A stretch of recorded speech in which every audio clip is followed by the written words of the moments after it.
Začala som chodiť s jedným chlapcom. Bol od nás z dediny a prednedávnom sa prisťahoval. Mojim rodičom sa to najskôr veľmi nepáčilo. Bolo to z toho dôvodu, že medzi nami bol viac ako 10-ročný rozdiel. No keď ho spoznali, prestali mať voči nemu také výhrady. Keď sme spolu chodili asi 3 mesiace, požiadal ma, nech sa k nemu nasťahujem.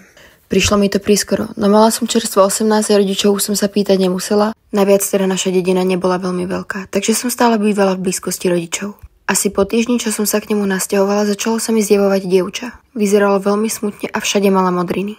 No nemala som z nej strach. Keď sa mi zjavovala čím dál častejšie, pomyslela som si, že mi chce niečo povedať. Tak som cez internet objednala nejakú dosku s písmenkami, aby sme spolu mohli komunikovať. Nič lepšieho ma tú dobu bohužiaľ nenapadlo.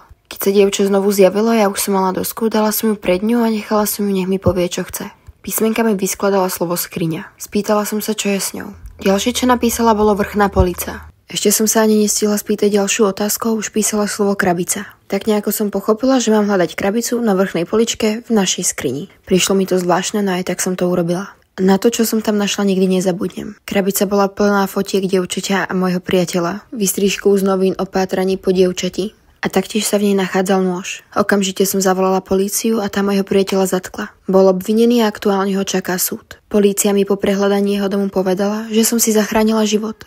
Údajne v jeho dome našli plány o tom, ako sa zbaví mňa. Mala som byť ďalšia.